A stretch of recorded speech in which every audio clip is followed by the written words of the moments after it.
நம்ம படிச்சோம். அதுல 4 வகை நிலங்களை தமிழன் எப்படியெல்லாம் உருவாக்கினான் என்பதையும் நம்ம அறிந்தோம்.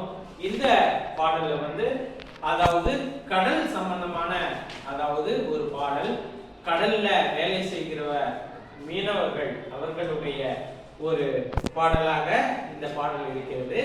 4 வகை நிலங்கள்ல ஒண்ணுதான் உங்களுக்கு நெய்தல். எல்லாத்துக்கும் தெரியும் தானே? நெய்தல் என்றால் என்ன? கடலும் கடல் சார்ந்த இடமும், அதுதான் நெய்தல் அப்படின்னு சொல்றோம். சரி, கடலில் இருந்து நமக்கு கிடைக்கக்கூடிய பொருட்கள் என்னென்ன? யாராவது எந்திரிச்சு சொல்லுங்க. சொல்லுங்க நிகேஷ். முத்து, சிப்பி, மீன்கள். அருமை. வேற? நீங்க சொல்லுங்க செல்லூர். உப்பு கிடைக்குது. அருமை. நீங்க சொல்லுங்க. பெட்ரோல். பெட்ரோல் வந்து ஒரு வேறு விதத்துல இருந்து எடுக்கிறாங்க. அது எப்படி எடுக்கிறாங்க அப்படிங்கறத நான் உங்களுக்கு விரிவா சொல்றேன். அதன் பிறகு கடல் பாசிகள், மீன்கள். சொன்னது பாயிண்ட். சொல்லாத பாயிண்ட் சொல்லுங்க. நண்டுகள் கிடைக்குது.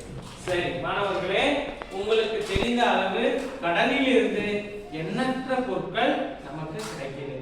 இதெல்லாம் கடலுக்கு இருந்து எடுக்கக்கூடியவர்களுக்கு, அதாவது கடலுக்கு போய் மீன் பிடிக்கிறவங்களுக்கு நம்ம மீனவர்கள் என்று நம்ம சொல்றோம். மாணவர்களே, ஒவ்வொரு தொழிலையும் எந்த விதமான தொழிலும் ரொம்ப எளிமையானது அப்படின்னு நம்ம சொல்லவே முடியாது. சரியா? அதாவது ஒவ்வொரு தொழிலும் அதற்குண்டான கடினமும் இருக்கத்தான் செய்யுது.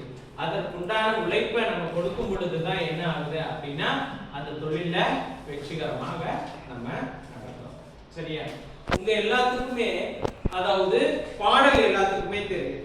பாடல் அப்படிங்கிறது எல்லாத்துக்குமே ரொம்ப பிடிக்கிற ஒன்று. அது வந்து நம்மளுடைய அசதிய போக்கு. அசதினா என்ன? ரொம்ப டயர்டா இருக்கும். இப்ப இந்த காலத்துல கூட திரை இசை பாடல்கள் எல்லாம் நிறைய இருக்கு. உங்க எல்லாருக்குமே தெரியும். சினிமா பாடல்கள் எல்லாம் நல்லா கேட்கறீங்க.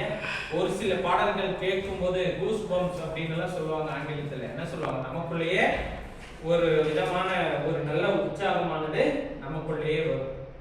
எல்லாருக்கும் வருமா? அப்படி ஒரு சில பாடல்கள் எல்லாம் அப்படி இருக்கு. நம்மளுடைய அசதியை போக்குறதுக்காக தான் இந்த பாடல்கள் இருக்கிறது. அது போல அதாவது உழைக்கும் மக்கள் வந்து அவங்களுடைய கவலைகளை கூட தெரியாம சில பாடல்கள் மூலமாக பாடி அவங்களுடைய களைப்பை நீக்குறாங்க, உழைக்கிறாங்க. அப்படிப்பட்ட ஒரு பாடலை தான் நம்ம என்ன பண்ண போறோம் அப்படின்னா இந்த வகுப்புல நம்ம பார்க்க போறோம். மாணவர்களே, பார்க்கலாமா? சரி, இப்போ இந்த பாடலை முதலாவதாக பார்க்கலாம். பிறகு இந்த பாடலினுடைய பொருளை உங்களிடத்திலே நான் தெரிவிக்கிறேன். சரியா? பாடல் இப்போ நான் உங்களுக்கு எடுத்துக்காட்டுக்கு சொல்றேன். விடிவெள்ளி நம்பிளக்கு அப்படின்னு சொல்றேன். இப்படி சொல்லி முடிச்சோன்னா நீங்க என்ன சொல்லணும்னா ஐலசா என்று சொல்லணும். என்ன சொல்லணும்? ஐலசா மட்டும் சொல்லணும். சரியா? எல்லாரும் சொல்லுவீங்களா? சரி சரி, ஐலசா சொல்றதுக்கு ஒரு 4 பேர் வாங்க. இங்க வேகமா வாங்க. எந்திரிச்சு நீங்க வாங்க, நீங்க வாங்க, நீங்க வாங்க, நீங்க வாங்க. நில்லுங்க. ஐலசா மட்டும் சொல்லணும். சொல்லுவீங்களா? இங்க நில்லுங்க. வாங்க முன்னாடி சொல்லுவீங்களா? சரி, நான் பாடல் பாடுறேன், நீங்க ஐலசா சொல்லுங்க. விடிவெள்ளி நம்பிளக்கு, ஐலசா. விரிகடலே பள்ளிக்கூடம், ஐலசா. அடிக்குமலை நம் தோழன், ஐலசா. அருமை மேகம் நமது குடை, ஐலசா. வெண்மணலே பஞ்சு மெத்தை, ஐலசா. விண்ணின் இடி காணும் கூத்து, ஐலசா. பாயும் புயல் நம் மூஞ்சல், ஐலசா.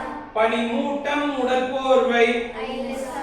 காயும் கதிர் சுடர் கூரை, ஐலசா.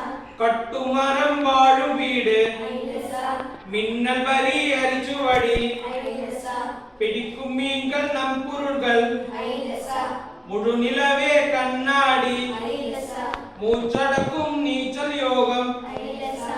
தொழும் தலைவன் பெரும்பானம், ஐலசா. துணிவோடு தொழில் செல்போம், ஐலசா. அருமை. எல்லாம் நல்லா கை தட்டுங்க. மாணவர்களே, இப்போ நீங்க சிறு வயதில் இருந்தே நம்ம இது போல பாடல்களை பாடி இருப்போம். ஐலசா